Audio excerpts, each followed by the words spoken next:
ಜನ 1 year 2 yearsಗೆಲ್ಲ job switch ಮಾಡ್ತಾ ಹೋಗ್ತಾ ಇರ್ತಾರೆ ಒಂದ್ ಕಂಪ್ನಿಯಿಂದ ಇನ್ನೊಂದು ಕಂಪ್ನಿಗೆ. ಆದ್ರೆ ಇನ್ನೂ ಕೆಲವೊಂದು ಕ್ಯಾಟಗರಿ ಜನ ಇದ್ದಾರೆ 8 to 10 years ಆದ್ರೂ ಕೂಡ ಒಂದೇ ಕಂಪ್ನಿಲಿ ಕಂಟಿನ್ಯೂ ಮಾಡ್ತಿರ್ತಾರೆ. ಕರೆಕ್ಟ್? ಸೊ ಯಾಕೆ ಈ ತರ ಆಗ್ತಿದೆ? ಹಾಗಿದ್ರೆ ಜಾಬ್ ಚೇಂಜ್ ಮಾಡ್ಬೇಕು ಅಂತ ಯಾವಾಗ ಅನ್ಸುತ್ತೆ ಮತ್ತೆ ಯಾಕೆ ಅನ್ಸುತ್ತೆ? ಅಥವಾ ಯಾವಾಗ ಮಾಡ್ಬೇಕು ಎಕ್ಸಾಕ್ಟ್ ಆಗಿ?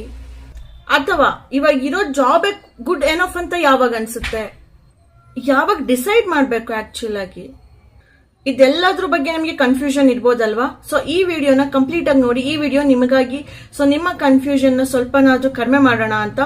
ಸೊ ನಾನು ನಿಮ್ಮ ಶ್ರೇಯ, ನೀವು ನೋಡ್ತಾ ಇದ್ದೀರಾ mindset Kannada YouTube channel. Subscribe ಮಾಡಿ ಅಂಡ್ ಬನ್ನಿ ಈ ವಿಡಿಯೋನ ಸ್ಟಾರ್ಟ್ ಮಾಡೋಣ. ಎಷ್ಟೊಂದು ಜನ ತುಂಬಾ ತಪ್ಪು ಕಲ್ಪನೆಯಲ್ಲಿ ಇರ್ತಾರೆ.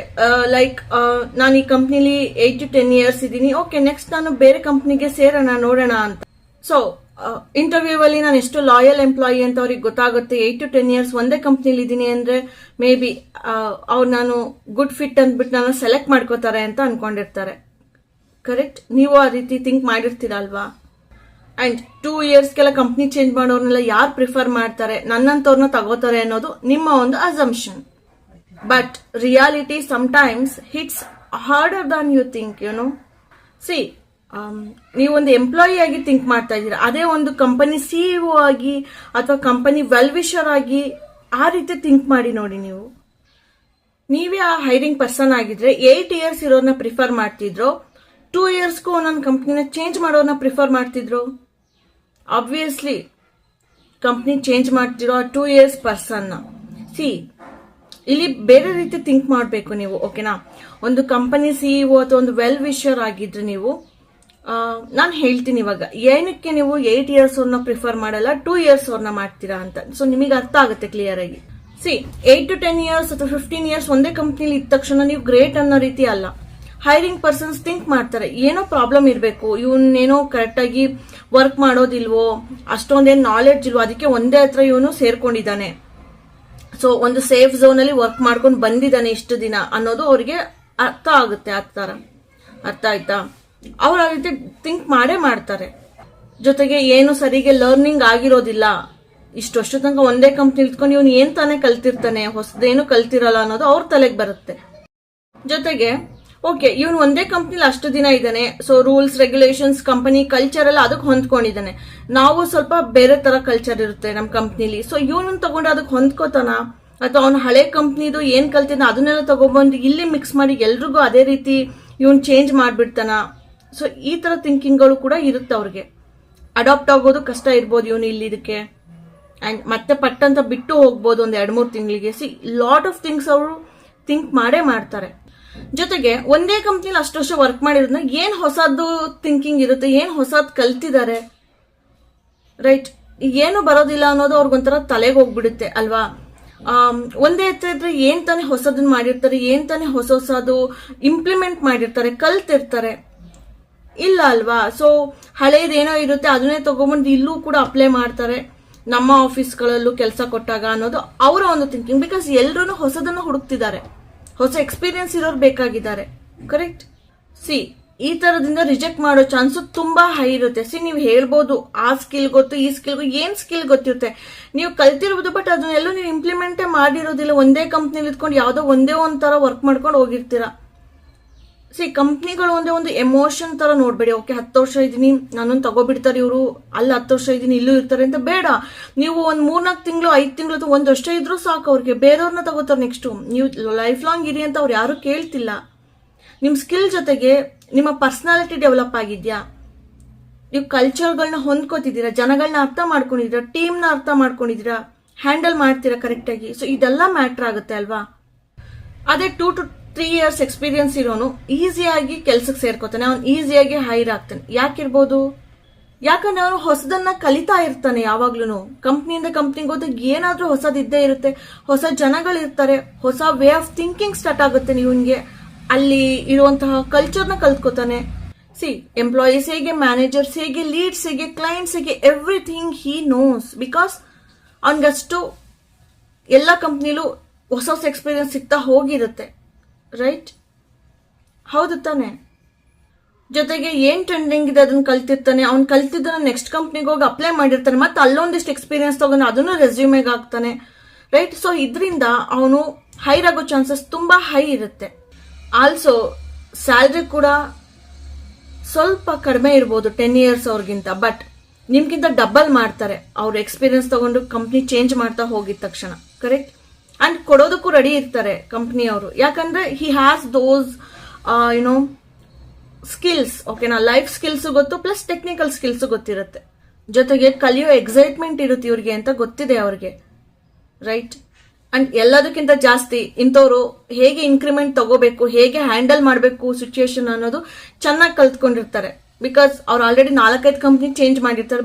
Because of that they are experienced in that way. Right. C, ಇಲ್ಲಿ ಯಾರಾದ್ರೂ ನೀವು ಕನ್ಫ್ಯೂಷನ್ ಅಲ್ಲಿ ಇದ್ರೆ ಈ ರೀತಿ ಮಾಡಿ ನೋಡಿ. ಯಾವಾಗ ಜಾಬ್ನ ಬಿಡಬೇಕು, ಯಾವಾಗ ಅದೇ ಜಾಬಲ್ಲಿ ಇರಬೇಕು ಅಂತ ನಿಮಗೆ ಡಿಸೈಡ್ ಮಾಡೋಕ್ಕಾಗ್ತಿಲ್ಲ ಅಂದ್ರೆ ನಾನು ಕೆಲವೊಂದು ಸಿಂಪಲ್ ಥಿಂಗ್ಸ್ನ ಹೇಳ್ತೀನಿ. ನಿಮಗೆ ಇಷ್ಟ ಆಯಿತು ಅಂತಂದ್ರೆ ಇದನ್ನ ಟ್ರೈ ಮಾಡಿ ನೋಡ್ಬೋದು ನೀವು. ಸಿ, ಒಂದು ಕಂಪ್ನಿಲಿ ಒಂದು 2 to 5 years ಇರೋ ತನಕ ಪ್ಲಾನ್ ಮಾಡಿ. C, it is just a plan. Okay, ನಾನು ಹೇಳಿದ ಥರನೇ ನೀವು ಮಾಡಬೇಕು ಅಂತಲ್ಲ. ಮೇ ಬಿ ನೀವು 4 to 6 ವರ್ಷ ಕೂಡ ಇರೋ ಥರ ಪ್ಲಾನ್ ಮಾಡ್ಕೋಬಹುದು. ಓಕೆನಾ, ಜಸ್ಟ್ ಒಂದು ಎಕ್ಸಾಂಪಲ್ ಥರ ಹೇಳ್ತಿದ್ದೀನಿ. ಫಸ್ಟ್ ಫ್ಯೂ ಇಯರ್ಸ್ ಲರ್ನಿಂಗಿಗೆ ಸ್ಪೆಂಡ್ ಮಾಡಿ. ನೆಕ್ಸ್ಟ್ ಫ್ಯೂ ಇಯರ್ಸ್ ಎಕ್ಸ್ಪರ್ಟ್ ಆಗೋಕೆ ಟ್ರೈ ಮಾಡಿ. ಲೈಕ್ ಪ್ರಮೋಷನ್ಸಿಗೆ ಟ್ರೈ ಮಾಡಿ, ಪ್ರಮೋಷನ್ಸ್ ತಗೊಳ್ಳಿ, ಏನಾದ್ರೂ ನಿಮಗೆ ಬರ್ತಾ ಇದೆ ಆ ಸ್ಕಿಲ್ ಅಲ್ಲಿ ಎಕ್ಸ್ಪರ್ಟ್ ಆಗಿ. ಸೊ ಇದಕ್ಕೆ ಸ್ಪೆಂಡ್ ಮಾಡಿ ನೆಕ್ಸ್ಟ್ ಫ್ಯೂ ಇಯರ್ಸ್. ಕೊನೆ ಫ್ಯೂ ಇಯರ್ಸ್ ಇರುತ್ತಲ್ಲ, ಅದನ್ನ ನಿಮ್ಮನ್ನ ನೀವು ಅನಲೈಸ್ ಮಾಡೋದಕ್ಕೆ ಸ್ಪೆಂಡ್ ಮಾಡಿ. ಲೈಕ್ ಕ್ವಶನ್ಸ್ ನ ಕೇಳ್ಕೋಬೇಕು ನೀವು. ಲೈಕ್ ನನಗೆ ಒಳ್ಳೆ ಆಪರ್ಚುನಿಟೀಸ್ ನನ್ನ ಕಂಪ್ನಿಲಿ ನನಗೆ ಕೊಡ್ತಾ ಇದ್ದಾರಾ, ನನಗೆ ವರ್ಕ್ ಮಾಡೋದಕ್ಕೆ ಖುಷಿ ಆಗ್ತಾ ಇದೆಯಾ, ದಿನ ಇಲ್ಲಿ ಎಕ್ಸೈಟ್ಮೆಂಟ್ ಇದೆಯಾ, ನನಗೆ ಲರ್ನಿಂಗ್ ಕೂಡ ಚೆನ್ನಾಗಿ ಆಗ್ತಾ ಇದೆಯಾ, ನನಗೆ ಬೋರ್ ಆಗಿಲ್ವಾ ಇಲ್ಲಿ, ಜೊತೆಗೆ ಲೈಫ್ ಕೂಡ ಇಂಪ್ರೂವ್ ಆಗಿದ್ಯಾ ಅನ್ನೋದನ್ನೆಲ್ಲ ನೀವು ಕೇಳ್ಕೋಬೇಕಾಗುತ್ತೆ questions. See, self analysis is very important. Okay, ಈ ಎಲ್ಲಾ ಕ್ವಶನ್ಸ್ಗೆ ಆನ್ಸರ್ಸ್ ನಿಮ್ಮ ಹತ್ರ ನೋ ಇದ್ರೆ ಜಾಬ್ ಚೇಂಜ್ ಮಾಡ್ಬೋದು ನೀವು.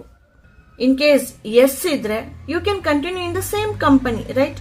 ಬಟ್ ಈಗ 2 to 5 years ಅಂದ್ರೆ 5th year ನೀವು ಈ ಕ್ವಶನ್ ನ ಕೇಳ್ಕೊಂಡ್ರಿ, ಆವಾಗ ನೋ ಅಂತ ಅನ್ನಿಸ್ತು, ಚೇಂಜ್ ಮಾಡಿದ್ರಿ. ಇನ್ ಕೇಸ್ ಎಸ್ ಅಂತ ಅನ್ಸಿದ್ರೆ ಅಲ್ಲೇ ಕಂಟಿನ್ಯೂ ಮಾಡ್ತೀರಾ. ಬಟ್ 6th year ಅಗೇನ್ ನೀವು ಈ ಕ್ವಶನ್ ನ ಕೇಳ್ಕೋಬೇಕು. ಗೊತ್ತಾಗ್ತಿದ್ಯಾ? ಸೊ ಇಯರ್ ಟು ಇಯರ್ ನಾವು ಚೇಂಜ್ ಆಗ್ತೀವಿ. ಕರೆಕ್ಟ್. ಅವಾಗ ನೋ ಅಂತ ಅಂದ್ರೆ ಅವಾಗ್ಲೂ ಕೂಡ ನೀವು ಚೇಂಜ್ ಮಾಡಬಹುದು.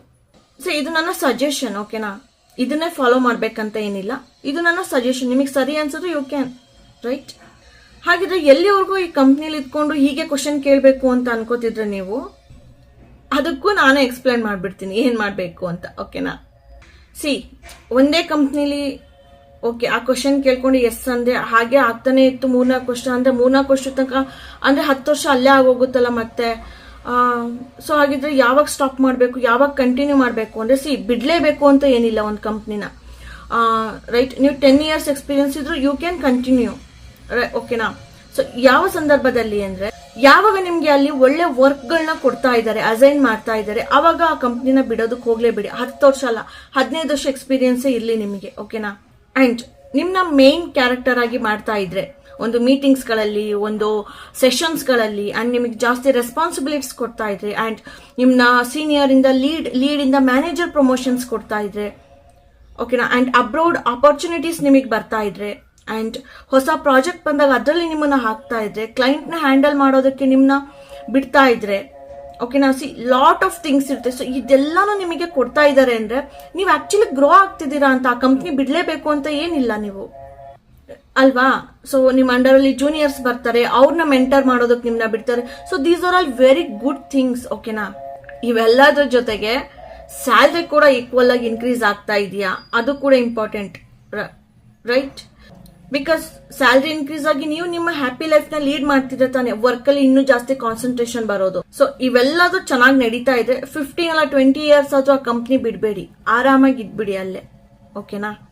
ಯಾಕಂದ್ರೆ ಅವಾಗ ನಿಮ್ಗೆ 15 years ಕಳೀತಿದ್ದೀನಾ ಇಲ್ಲಿ ಕಳೆದ್ನಾ ಅಂತ ಅನ್ಸೋದಿಲ್ಲ. Because you are improving, you are growing and you are leading your happy life. ನಿಮ್ ಜೊತೆಗೆ ಕಂಪ್ನಿ ಜೊತೆಗೆ ನೀವು ಬೆಳೀತಿದ್ದೀರಾ, ನಿಮ್ ಜೊತೆಗೆ ಕಂಪ್ನಿನೂ ಬೆಳೀತಿದೆ. ಸೊ ಬೇರೆದಕ್ಕೆ ಸೇರೋ ಅಗತ್ಯನೂ ಇರೋದಿಲ್ಲ. ಹೌದು ತಾನೆ. ಈ ತರ ಇದ್ದಾಗ ಏನಾಗುತ್ತೆ ಅಂದ್ರೆ, ಒಂದೇ ಕಂಪ್ನಿಲಿ ಇದ್ಕೊಂಡು ಬೇರೆ ಬೇರೆ ಕಂಪ್ನಿಗಳಲ್ಲಿ ವರ್ಕ್ ಮಾಡಿದಷ್ಟೇ ಎಕ್ಸ್ಪೀರಿಯನ್ಸ್ ಸಿಕ್ಬಿಡುತ್ತೆ ನಿಮ್ಗೆ. ಕರೆಕ್ಟ್. ಯಾಕಂದ್ರೆ ಬೇರೆ ಬೇರೆ ರೋಲ್ಸ್ ಸಿಕ್ಕಿರುತ್ತೆ ನಿಮ್ಗೆ, ಎಲ್ಲಾ ರೋಲ್ಸ್ ಅಲ್ಲೂ ವರ್ಕ್ ಮಾಡಿರ್ತೀರಾ, ಎಲ್ಲಾ ತರ ಪ್ರಾಜೆಕ್ಟ್ಸ್, ಕ್ಲೈಂಟ್ಸ್, ಜೂನಿಯರ್ಸ್ ಎಲ್ಲರನ್ನೂ ಹ್ಯಾಂಡಲ್ ಮಾಡ್ತೀರಾ, ಹೊಸ ಸ್ಕಿಲ್ಸ್ ಕಲ್ತಿರ್ತೀರಾ, ಅಬ್ರಾಡ್ ಆಪರ್ಚುನಿಟಿ ಇರುತ್ತೆ, ಅಲ್ಲೂ ಹೋಗಿ ಬಂದಿರ್ತೀರಾ. So it is like you know ಒಂದೇ ಪ್ಯಾಕೇಜ್ ಅಲ್ಲಿ ಎಲ್ಲ ಇರೋ ರೀತಿ, ಒಂದೇ ಕಂಪ್ನಿಲಿ ಎಲ್ಲ ಸಿಕ್ಬಿಟ್ಟಿರುತ್ತೆ ನಿಮಗೆ. ಸೊ 20 ವರ್ಷ ಆದ್ರೂ ಕೂಡ ಆ ಕಂಪ್ನಿ ಬಿಡೋ ಅವಶ್ಯಕತೆ ಏನಿರೋದಿಲ್ಲ ನಿಮಗೆ. ಅಂಡ್ ಬೇರೆ ತರ ಯೋಚನೆ ಮಾಡೋ ಕೆಪಾಸಿಟಿ ಕೂಡ ಕಲ್ತಿರ್ತೀರಾ ನೀವು. ಒಳ್ಳೆ ಆಂಗಲ್ ಅಲ್ಲಿ ಒಂದು ಎಂಪ್ಲಾಯಿನ ನೋಡ್ತೀರಾ, ಒಳ್ಳೆ ಆಂಗಲ್ ಅಲ್ಲಿ ಒಂದು ಪ್ರಾಜೆಕ್ಟ್ ನ ನೋಡ್ತೀರಾ, ಒಂದು ಕೆಲಸನ ನೋಡ್ತೀರಾ. ನಿಮ್ಮ ಥಿಂಕಿಂಗ್ ವೇನೆ ಬೇರೆ ತರ ಇರುತ್ತೆ. It is like you are completely improved. Okay, so change ಮಾಡಬೇಡಿ ಅಂತ ಟೈಮಲ್ಲಿ. ಓಕೆನಾ? ಇವ್ಯಾವುದೂ ಇಲ್ಲ ಅಂದ್ರೆ ಚೇಂಜ್ ಮಾಡಿದ್ರೆ ನೀವು ಗ್ರೋ ಆಗ್ತೀರಾ, ನಿಮ್ಮ ಲೈಫು ಚೆನ್ನಾಗಿರುತ್ತೆ. ಸೊ ಇಷ್ಟೇ ಅಲ್ವಾ ನಮಗೆ ಬೇಕಿರೋದು ಕೂಡ ಲೈಫಲ್ಲಿ. ಸೊ ಕರೆಕ್ಟ್ ಟೈಮ್ಗೆ ಕರೆಕ್ಟ್ ಡಿಸಿಷನ್ನ ತಗೊಳ್ಳಿ ಲೈಫಲ್ಲಿ. ಕೆಲವೊಂದ್ಸತಿ ತಪ್ಪಾಗುತ್ತೆ, ಫೈನ್, ಅದರಿಂದ ಬುದ್ಧಿ ಕಲಿತು ನೆಕ್ಸ್ಟ್ ಡಿಸೈಡ್ ಮಾಡ್ಬೇಕಾದ್ರೆ, ಡಿಸಿಷನ್ ತಗೋಬೇಕಾದ್ರೆ ಒಳ್ಳೆ ಡಿಸಿಷನ್ ತಗೊಳ್ಳಿ. ಯಾಕಂದ್ರೆ ಆಮೇಲೆ ಕೊರಗೋದಿರೋದಿಲ್ಲ ಲೈಫಲ್ಲಿ ಅಲ್ವಾ, ಡಿಸಿಷನ್ ಕರೆಕ್ಟ್ ಆಗಿದ್ರೆ. ಅಂಡ್ ಯಾವ ಕಂಪ್ನಿನೂ ನಾವು ಬೈಕೊಳ್ಳೋದು ಇಲ್ಲ ಅವಾಗ. ಅರ್ಥ ಆಯ್ತು ಅಂತ ಅನ್ಕೊಂಡಿದೀನಿ. ಸೊ ನನ್ನ ವಿಡಿಯೋ ಹೆಲ್ಪ್ ಆಯ್ತು ಅಂತ ಅನ್ಕೊಂಡಿದೀನಿ. ಸೊ ಇದನ್ನ ಟ್ರೈ ಮಾಡಿ ನೋಡಿ, ನಿಮ್ಮ ಎಷ್ಟೋ ಕ್ವಶನ್ಸ್ಗೆ ಆನ್ಸರ್ ಸಿಗುತ್ತೆ ನಿಮ್ಗೇನೆ. ಓಕೆ, ಸೊ ಓಕೆ ಗೈಸ್, ಈ ವಿಡಿಯೋನ ಇಲ್ಲಿಗೆ ಕ್ಲೋಸ್ ಮಾಡೋಣ ಅಂತ ಅನ್ಕೋತಾ ಇದ್ದೀನಿ. ಸೊ ನಾನು ನಿಮ್ಮ ಶ್ರೇಯ, ನೀವು ನೋಡ್ತಾ ಇದ್ದೀರಾ mindset Kannada YouTube channel. Subscribe ಮಾಡಿ ಅಂಡ್ ಜಾಸ್ತಿ ಸಪೋರ್ಟ್ ಮಾಡಿ ಅಂಡ್ ಲೈಕ್, ಶೇರ್, ಕಮೆಂಟ್ ಕೂಡ ಮಾಡಿ. ಓಕೆನಾ? So okay guys, see you all, bye bye, take care, we'll meet in the next video.